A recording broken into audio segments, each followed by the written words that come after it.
Islamic videos کے لیے ہند Islamic channel کو سبسکرائب کریں، بیل آئیکن۔ اور یزید کے دربار میں پہنچنے کے بعد پھر یزید نے اس سر مبارک کے بارے میں کیا فیصلہ کیا، اس بارے میں 3 اقوال ہے۔ بعض لوگ کہتے ہیں کہ سارے سروں کو اس نے دمشق میں دفن کرا دیا، وہاں پر ابھی بھی ملک شام میں 72 سروں کے مزارات موجود ہیں، یہ ایک قول ہے۔ دیکھیے، کسی بھی معاملے میں اقوال بہت ہوتے ہیں، لیکن محققین اسی قول کو ترجیح دیتے ہیں جس پر اکثریت کا اتفاق ہوتا ہے، یا معتبر لوگ جس کو زیادہ نقل کرتے ہیں۔ تو پہلا قول یہ ہے کہ وہ سروں کو وہیں پر دفن کرا دیا گیا، حالانکہ ملک شام میں ان سروں کی میں نے خود بھی مزارات کی زیارت کی ہے، وہاں 72 سر موجود ہیں، ایک قول۔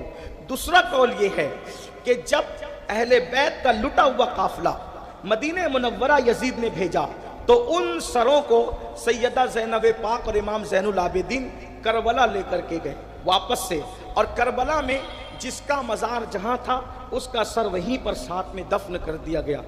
کثیر علماء اہل سنت نے اس پر بیان کیا کہ جہاں امام کا وجود ہے، جہاں جسم ہے، وہیں پر سر انور بھی موجود ہے۔ تیسرا قول یہ ہے کہ امام علی مقام کا سر انور سارے سروں کو ملک شام میں دفن کر دیا گیا، اور امام کا سر ثبوت کے طور پر مدینہ منورہ کٹا ہوا سر اہل البیت رسول اللہ کے دربار میں لے گئے، اور جہاں آج سیدہ فاطمۃ الزہرا کا مزار ہے وہیں پر ان کے پہلو میں امام حسن اور سیدہ فاطمۃ الزہرا کے پہلو میں امام حسین کا سر دفن کر دیا گیا، یہ بھی قول ہے۔ لیکن اب آئیے ایک اور قول جس پر بڑے بڑے محققین نے جو بات بیان کی، مکاشفین نے جو بات بیان کی، وہ یہ ہے کہ امام علی مقام کا سر انور اسقلان کے اندر دفن کیا گیا۔ اسقلان ایک علاقہ ہے، وہاں پر دفن کیا گیا، یعنی 61 ہجری سے امام علی مقام کا سر انور اسقلان میں دفن تھا۔ 6 صدی ہجری میں یعنی 540 کے بعد، 5 جو غوث پاک کا زمانہ ہے، 540 کے بعد جس وقت انگریزوں نے اسقلان پہ قبضہ کیا، اس دور میں مصر میں فاطمیوں کی حکومت تھی۔ فاطمیوں کی حکومت تھی، یہ لوگ اہل البیت کے محبت کے دعوے دار تھے، اور محبت اہل بیت میں اپنے آپ کو فاطمی کہتے تھے۔ وہ آل فاطمہ سے نہیں تھے، لیکن اہل البیت کی محبت میں وہ اپنے آپ کو فاطمی کہتے تھے۔ تو جب اسقلان میں انگریزوں کا تسلط ہو گیا تو اس وقت تو مصر کے فاطمیوں کو خوف ہوا کہ یہ ظالم امام علی مقام کے سر انور کو ایذا نہ پہنچائیں، یا ان کے ذریعے سے کوئی امام کے سر انور کو ایذا نہ پہنچائے۔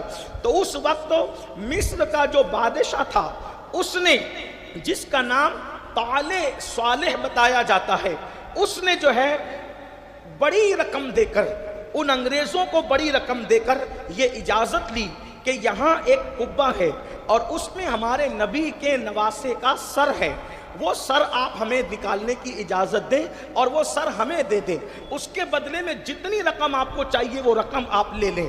انہوں نے وہ رقم لے لی، امام علی مقام کے سر انور کا جو مزار تھا اس کو کھودنے کی اجازت دی، جیسے وہ سر کھودا گیا۔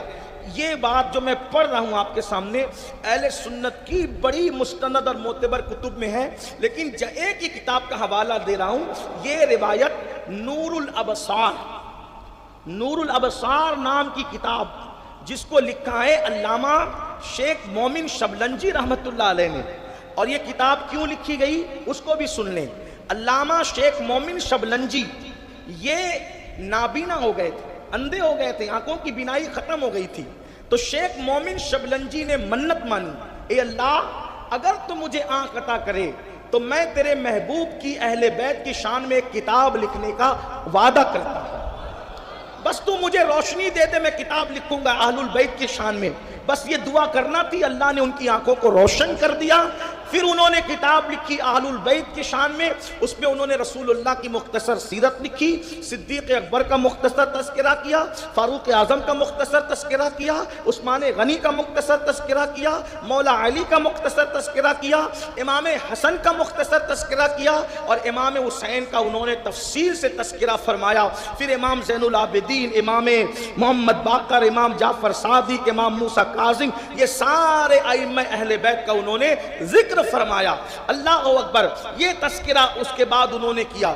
بڑی خوبصورت کتاب ہے، اہل سنت میں بہت مستند اور معتبر مانی جاتی ہے۔ اس کتاب سے میں پڑھ رہا ہوں، حضور تاج الشریعہ رحمۃ اللہ علیہ نے بھی اپنے فتاوی جات میں جو نور الابصار کا حوالہ پیش فرمایا ہے۔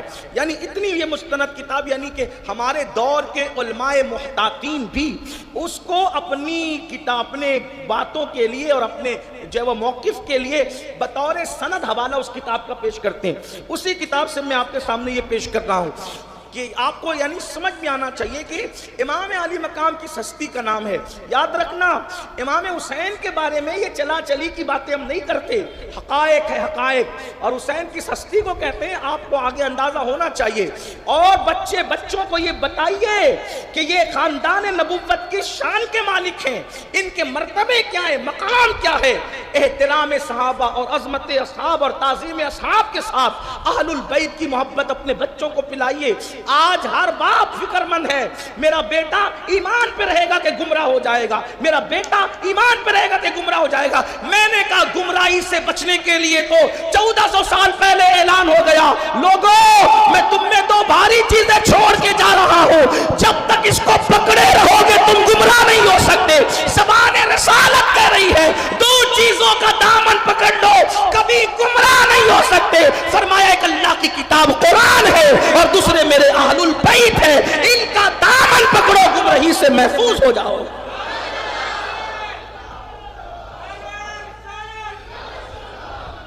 اہل البیت کا دامن اور قرآن کا دامن مضبوطی سے تھما دو اپنی اولاد کو۔ حضور علیہ السلام گارنٹی دے رہے کبھی گمراہ نہیں ہو سکتے۔ امام علی مقام کے سر انور کے بارے میں، جسے طالع اور صالح اس کے نام میں اختلاف بھی آیا ہے، کہا گیا اس نے، اس فاطمی شخص نے کثیر تعداد دے کر وہ سر کو لیا۔ امام شبلنجی لکھتے ہیں نور الابصار میں کہ 550 سال کے بعد، امام علی مقام کی شہادت کے کم و بیش 550 سال کے بعد جب اس سر کو نکالا گیا تو اب بھی اس سے تازہ خون ٹپک رہا تھا، ابھی بھی اس میں خون ٹپک رہا تھا۔ مرنے کے بعد خون ہی سوکھ جاتا ہے، مرنے کے بعد خون ہی سوکھ جاتا ہے، خون جم جاتا ہے، لیکن شہید مرتے نہیں ہیں، نظمی قرآن اعلان کر رہا ہے۔ امام پاک کے سر انور سے خون ٹپک رہا تھا۔ جس وقت وہ سر اسقلان سے مصر لایا گیا تو اس شان سے لایا گیا جیسے بادشاہ کی سواری آتی ہے۔ اور بادشاہ کیا ہے، بادشاہ کی اوقات کیا ہے؟ ہمارے لیے تو بادشاہ حسین ہے، اس لیے کہ اجمیر معلیٰ سے آواز آ رہی ہے، شاہ است حسین، بادشاہ است حسین۔ حسین شاہ بھی ہے اور حسین بادشاہ بھی ہے۔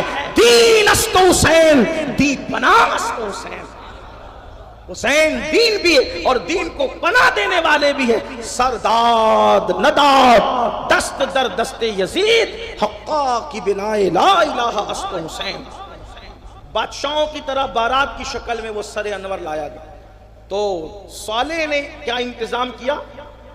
آبنوسی کرسی بنوائی، اور آبنوسی کرسی بنوا کر مشک بچھایا، اور سبز ریشم کے اندر جو ہے وہ اس سر انور کو مصر کے اندر اس نے دفن کیا۔